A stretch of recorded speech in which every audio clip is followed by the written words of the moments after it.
Hi! Welcome po sa ating channel at ito ay inyong Gabay Tarot reading for year 2025. Tungkol po ito sa iyong ka-year-end money and love life. Please be reminded kung naka-resonate kayo, comment down. Kung hindi kayo naka-resonate, ibigay niyo po sa iba kasi general reading po ito. Maraming salamat po sa inyong patuloy na suporta at maraming salamat din po sa mga hindi nag-skip ng ads. Gamitin ang reading na ito bilang gabay lamang sa mga hindi pa nag-subscribe. Subscribe na po kayo at click bell notification para malaman nyo na may bago tayong video. Para sa mga gustong magpa-reading po, just comment link LINK at abangan ang aking reply. Kung may narinig kayo or may nakita kayong repeating message, meaning to say pinupush ng cards nyo yan, kasi ang ilan sa inyo hindi pa binigyan ng atensyon, na kung maaari din po, bigyan nyo po ng solusyon at aksyon.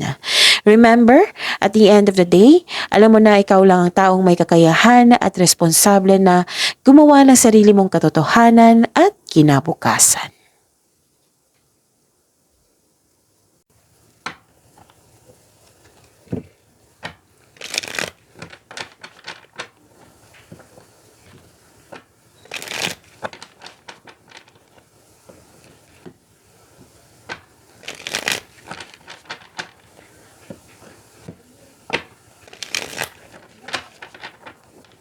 This is for you, Capricorn, ngayong 2025. Spirits Guide, January 2025 para po kay Capricorn.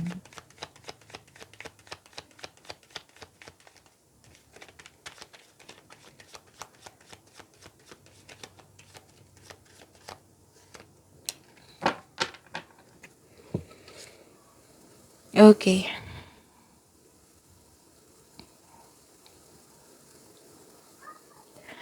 Nakikita ko dito na nagkaroon po ng may parating na job opportunity or new sources of income na maaring makainahan sa kaperahan mo. Huwag mong palampasin ang pagkakataon nito. Pwede din nag-enjoy ka sa current work mo or masaya ka sa iyong workplace at magaan kasama yung mga katrabaho. Okay. Nakikita ko dito sa buhay pag-ibig. Oo. This is a good news sa mga single kasi may parating sa inyo. Pwedeng the divine is offering you a new love. Yes, may parating na bagong pag-ibig which can arrive in many forms such as self-love, new relationship, or new connection sa isang tao na magbibigay ng love, peace, and happiness sa iyong buhay. So this card asks you to be open sa pag-receive ng gift na ito kasi ito ay nakatadhana sa inyo. Okay, sa mga marelasyon sa buhay mag-asawa, magkakaroon ng renewal of love. Very supportive at mahal na mahal niyo ang isa't isa. Masaya kayo ngayon at dahil masaya kayo, nagkaroon kayo ng positive emotions flow. Pwede din may buntis or the arrival of a new baby. Okay? So, ikaw ay nagpo-focus din dito sa self-love and you're taking time for yourself. Spirits Guide, February 2025 para po kay Capricorn. Ganap, mensahe.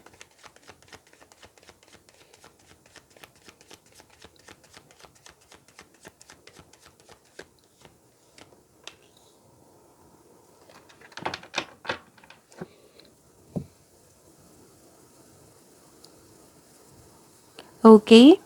Nakikita ko dito na nagkaroon po ng sabi po ng card dito, oras na para gawin ang huling hakbang tungo sa pagtatapos ng isang proyekto or pagtatapos ng pangmatagalang pagsusumikap. Nakaramdam ka ng pagod dito pero ayaw mong sumuko. So move forward, tapusin mo yung mga nag-aantay na gawain. Sa buhay pag-ibig, para sa mga single po, makakaranas ka ng hirap sa pagtanggap ng bagong tao sa buhay. Gusto mo nang pumasok sa bagong relasyon, pero guarded ka. Try to fix and forgive yourself bago pumasok sa buhay ng pag-ibig. Para sa mga relasyon, mahaba ang pasensya mo sa inyong partner. Isa sa inyo nagkaroon ng mataas na ego or pride. Nakaramdam ka ng pagod pero ayaw mong sumuko. Subukang maglaan ng oras para mag-usap kayo tungkol sa inyong hinanaing nang malaman niya na nagkaroon kayo ng hirap sa pag-adjust. Okay? Spirits Guide, May 2025 po para kay Capricorn. Ganap, mensahe po.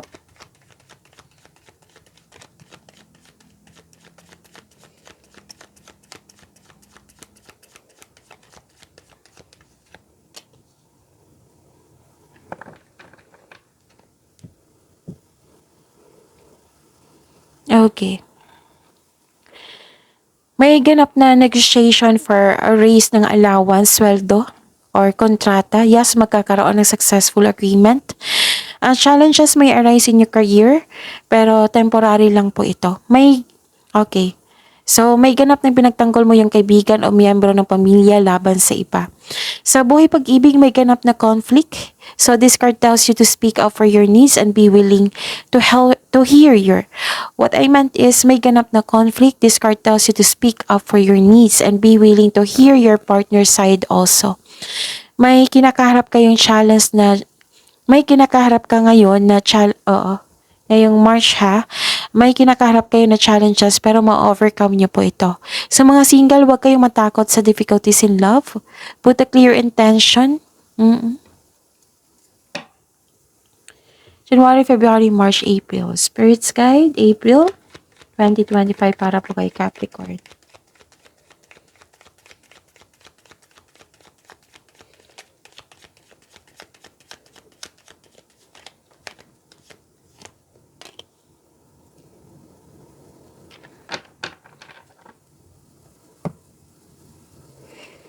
Okay.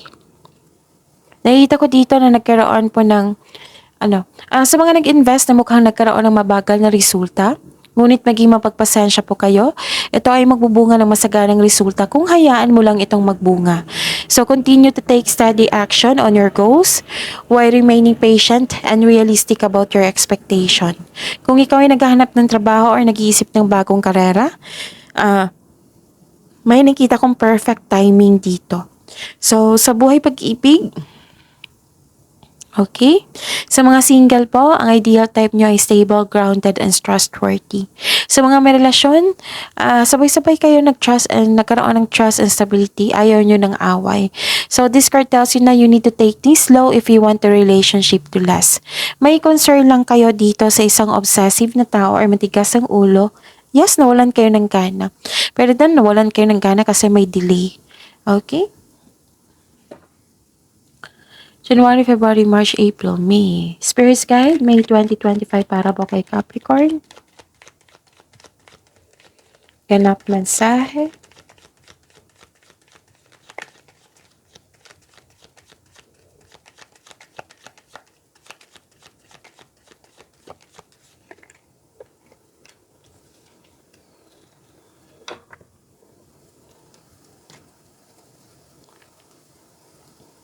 Okay.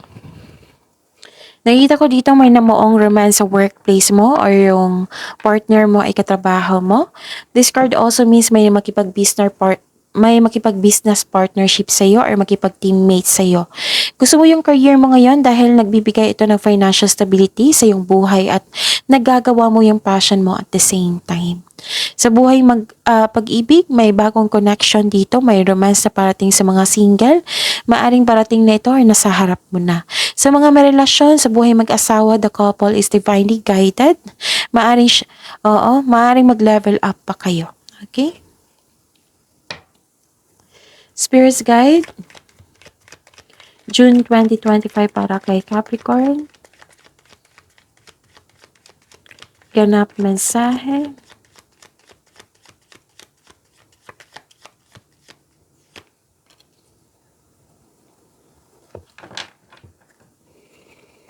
Okay. Nakikita ko dito na you're healing. You're healing kasi nagkaroon ng ending with new beginning. Okay? Mawawalan ng blockages na nagdulot ng pagkawalan ng trabaho or mga hadlang sa mga pananalapi. May parating na biyaya na magbibigay daan ng mas maunlad na panahon. So, accept and learn the past situation. Tapos sa buhay pag-ibig, ang pagtatapos ng isang relasyon o pattern ng isang relasyon, yung paulit-ulit na lang na problema. Kaya, yun, kailangan na mag-usap dito. Oo, para ma-okay na. So, yun. Magkakaroon ng healing. Pwede din hinahayaan mo ang sitwasyon na matapos. So, remind yourself na let go and move forward. Kasi kung kakapit ka pa sa nakaraan, yan yung pumipigil sa pagbabago. Okay? So, may dumating na opportunity na magbibigay ng kasaganaan sa inyo. Huwag niyong ipagpalipan. Okay? Spirits Guide, July 2025 para kay Capricorn. Ganap mensahe po.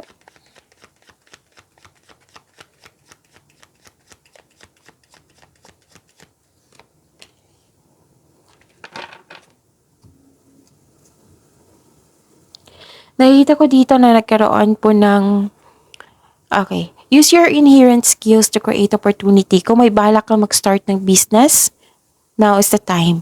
Know your worth when negotiating for a raise or contract. Yes, may nakita kong signing of contract dito. Sa buhay pag-ibig, manifesting a wonderful relationship. Your manifest will be granted soon.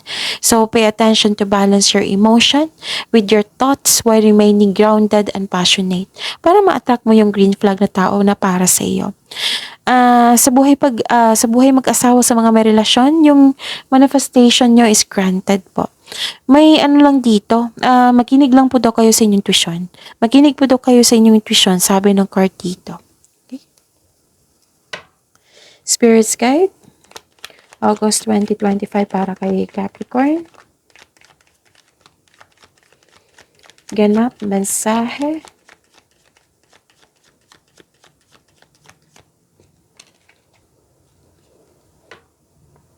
Okay, this is recovery.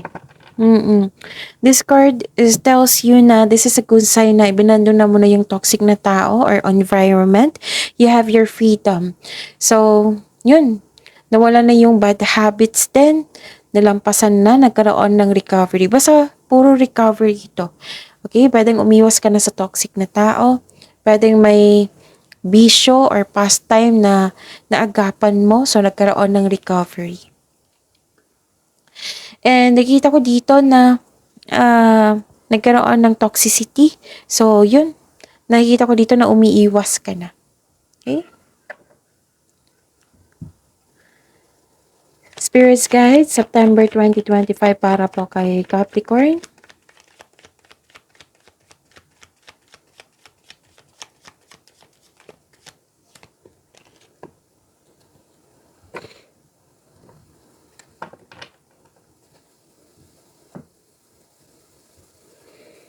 Okay. You are moving forward, embarking on a healing journey.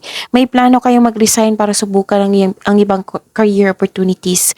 May parating na pera, magkakaroon ng financial stability. Sa buhay pag-ibig, nag-decide kayo na mag-move on mula sa mapanakit na pangyayari. Posibleng may nagpa siya dito na mag-live-in or maglipat bahay or magbuo ng pamilya. So, yun. Naghahanap ka ng solusyon dito at nagkaroon ng healing.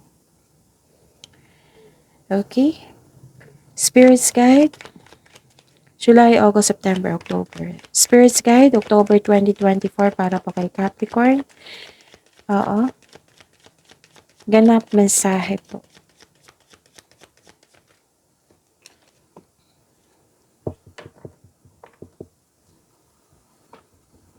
Okay. Nakikita ko dito na nagkaroon po ng okay. Kailangan nyo makinig sa inyong intuition and stop overthinking. Okay? Kailangan nyo mag-connect sa inyong intuition, follow your intuition in making financial or business decision. Know that the answers are already within you. Huwag kang umasa sa opinion ng iba, trust yourself. Sa buhay pag-ibig, listen to your intuition. Kung mayroon kang emotional intelligence, this will lead you to the answers you need about your romantic urges. So, sa mga single dito, the advice is trust your feelings instead of overthinking or overanalyzing. So, trust your own counsel first. Stop overthinking. Spirits Guide, November 2025 para po kay Capricorn.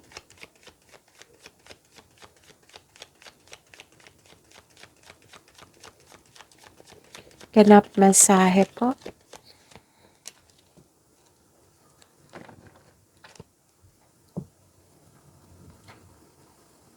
Okay. Nakikita ko dito na nagkaroon po ng super busy kayo sa inyong trabaho, magkakaranas ka ng burnout. So, time management ay kailangan dito, ask for help para hindi mo dala lahat ng gawain. And don't worry kasi malapit mo naman matapos yung mga ginagawa mo dito. Kaya, gusto mo mag-rest dito at magbakasyon. Tapos wag kayo mag-say yes kung hindi naman akma sa inyong schedule para hindi kayo makaranas ng burnout po.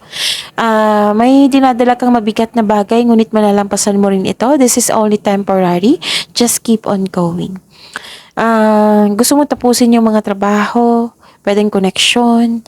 Parang pinapressure mo yung sarili mo dito. So, huwag niyong i-pressure yung sarili niyo. Subukan kunin mo lamang kung ano ang maaari mong kunin. Huwag maniwala agad sa chismis. Alamin niyo muna kung totoo ba yan or hindi. Tapos, mag-ingat kayo sa taong manloloko.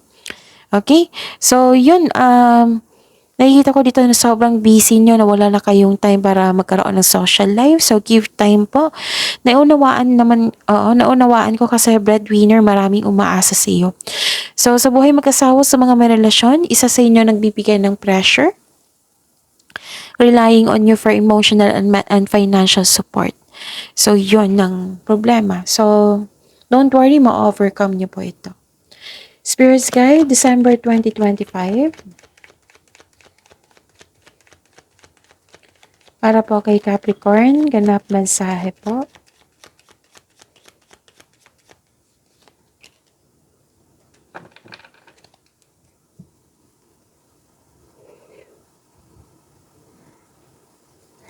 Nakikita ko dito na nagkaroon po ng bagong insights and clarity kung paano pa i-improve yung kaperahan mo, proyekto, negosyo, trabaho. Side din ito sa mga gustong magsimula ng business or mag-level up sa trabaho. Nagkaroon ng determination, marami kang new ideas na agad mong binigyan ng aksyon para magkaroon ito ng maagang resulta. May magaganap na importante pag-uusap or confrontation sa isang tao. The advice is trust the intuition na maggagabay sa iyo patungo sa susunod na hakbang ng pagkilos. Ang ilan sa inyo napansin na nagkaroon ng improvement sa inyong communication skills. Para sa buhay pag-ibig, para sa mga single, huwag kang mag-alinlangan na mag-invest sa bagong relasyon or opportunity. Para sa mga marelasyon sa buhay mag-asawa, nagkaroon ng masisinang pag-uusap. So this card asks you to improve your communication po. Okay? So, I think nasabi ko na lahat. Huwag niyong kalimutan mag-subscribe. Please like, subscribe, and click po button for notification para updated po kayo sa daily tarot reading natin. Maraming salamat po.